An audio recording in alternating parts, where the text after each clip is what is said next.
अस्सलाम वालेकुम friends, welcome to cook with Kanaz. आज हम बनाना चाहें चिकन तंदूरी, वो भी स्मोकी फ्लेवर के साथ, जिसे हम घर में ही तंदूर जैसा टेस्ट दें। तो चलिए देखते हैं इसे कैसे बनाना है। 250 ग्राम यहाँ पर मैंने चिकन लिया है। आप बोनलेस या बोन वाला दोनों चिकन ले सकते हैं। आधा कप दही यूज़ किया है मैंने। ज़्यादा पानी वाला दही ना यूज़ करें, इससे इसकी मैरिनेशन पतली हो जाएगी। 1 चम्मच अदरक लहसुन का पेस्ट लिया है मैंने, यहाँ पे क्रश करके लिया है, ज़्यादा बारीक पेस्ट नहीं बनाया है। 1/4 टीस्पून हल्दी पाउडर लिया है। अब ये चाट मसाला डालेंगे, 1/2 टीस्पून। 1 टेबलस्पून तंदूरी पाउडर डालेंगे। आप कोई भी ब्रांड का तंदूरी पाउडर यूज़ कर सकते हैं। ये 1 टेबलस्पून भर के मैंने रेड चिली पाउडर लिया है। धनिया पाउडर लेंगे 1 टीस्पून। ये ज़ीरा पाउडर है 1 टीस्पून। ये ब्लैक पेपर पाउडर है, काली मिर्चों का पाउडर 1/2 टीस्पून। ये गरम मसाला पाउडर है 1 टीस्पून। ये नींबू का रस है, नींबू का जूस। मैंने एक नींबू को स्क्वीज करके इसमें रस निकाल कर इसमें डाल दिया है। ये मैंने मस्टर्ड ऑयल लिया है, सरसों का तेल, राई का तेल भी जिसे हम कहते हैं, 2 टेबलस्पून। अगर आपके पास राई का तेल नहीं है तो आप कोई भी तेल यूज़ कर सकते हैं। ये मैंने कसूरी मेथी लिया है 1 टेबलस्पून। राई के तेल से बहुत अच्छा फ्लेवर आता है, तो इसे ज़रूर डालें। अगर नहीं है तो आपके घर का कोई भी तेल यूज़ कर सकते हैं। ये थोड़ा सा मैंने रेड फूड कलर डाल दिया है। अगर आपको रेड फूड कलर नहीं चाहिए, नहीं डालना है, तो आप कश्मीरी लाल मिर्च पाउडर भी डाल सकते हैं, जिससे कलर बहुत अच्छा है। ये 1/2 टेबलस्पून मैंने नमक ऐड किया है इसमें। अब इसे अच्छे से मिला लेना है, इसकी अच्छी से मैरिनेशन रेडी कर देना है। पानी बिल्कुल भी नहीं ऐड करना है, पानी से इसका मैरिनेशन बराबर नहीं होगा और ये चिपकने लगेगा।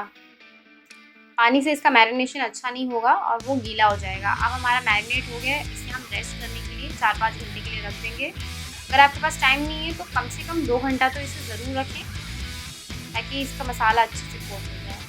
अब हमने एक ग्रिल पैन ले लिया है। आपके घर में जो भी पैन अवेलेबल है आप उसमें बना सकते हैं। यहाँ मैंने 4 टेबलस्पून ऑयल डाला है इसमें, देख सकते हैं आप। ऑयल गरम हो गया है। अब एक एक करके इसके पीसेस को हम फ्राई करेंगे। ये देखिए, इस तरह से रखते जाए। थोड़ी देर के लिए हमें इसकी जो आंच है गैस की, तो थोड़ी देर के लिए फास्ट रखनी है। जब हम इसमें डालेंगे तब इसे फास्ट फ्लेम पर ही मैं पका रही हूँ। अब इसके एक साइड्स को हमें पलट देना है। ये देख सकते हैं आप। अब मैंने इसको लो फ्लेम करके पकाया है। इसकी आंच को धीमे कर दिया है मैंने, स्लो कर दिया है, और स्लो करके इसको पलट देना है और इसे पकने देना है, क्योंकि हमें गोश्त भी गलाना है। तो हमें ज़्यादा फास्ट नहीं रखनी, वरना वो जल जाएगा। एक तरफ से लाल हो गया, अब दूसरी तरफ से लाल करना है, तो इसको स्लो पे ही पकने देंगे, ताकि अच्छे से हमारा चिकन टेंडर हो जाए, गल जाए। और इसे ढक्कन नहीं ढकना है बिल्कुल भी, इस तरह से हमें पकने देना है। 10 मिनट तक मैंने इसे पका लिया है लो फ्लेम पर, कम आंच करके 10 मिनट हो गए इसको पकते हुए। अब अच्छी तरह से अलट पलट कर लेंगे, कि देख लेंगे सब तरफ से ये पक गए हैं। थोड़ा सा फ्लेम को हाई करना है और इसे अच्छे से पका लेना है। अब यहाँ पर मैंने कोयला गर्म करके रखा था गैस पर। अब एक कटोरी लेकर थोड़ा सा इसमें तेल डालना है कोयले के ऊपर और ढक्कन को ढक देना है। यहाँ हम इसको स्मोकी फ्लेवर दे रहे हैं, बिल्कुल तंदूर जैसा टेस्ट लाने के लिए। ये स्मोक हो गया है देकर। अब हमें कोयले को बाहर निकाल लेना है। अब हम इस तरह से गैस पर इसे ग्रिल करेंगे, ताकि इसका जो टेक्सचर है, जो इसकी लुक्स है, वो बिल्कुल तंदूरी जैसे दिखने लगे, जैसे हमारे रेस्टोरेंट्स में हम खाते हैं, बिल्कुल वैसा इसकी लुक्स आ जाए। देख सकते हैं आप। इस तरह से आपको इसको ग्रिल करना है, थोड़ा थोड़ा ग्रिल करना है, ज़्यादा जलाना नहीं है।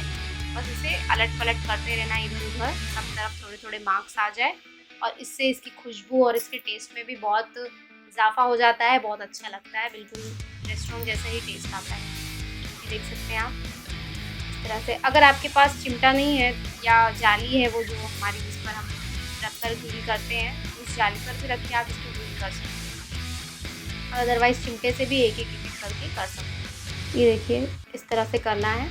सब तरफ से हमने कर लिया है। अब मैंने इसे डिश आउट कर लिया है। देख सकते हैं आप कितना अच्छा बनकर रेडी हुआ है। और अंदर से भी बहुत सॉफ्ट और बहुत जूसी बन के पका है। इसे आप ज़रूर ट्राई करें, बिल्कुल रेस्टोरेंट से कम लगेगा नहीं, बहुत ही अच्छा खाने में लगता है, सबको बहुत पसंद आएगा। और मेरे चैनल को लाइक, शेयर एंड सब्सक्राइब ज़रूर करें और इससे मेरी वीडियोस को आगे भी देखते रहें और कमेंट भी करें। Thank you.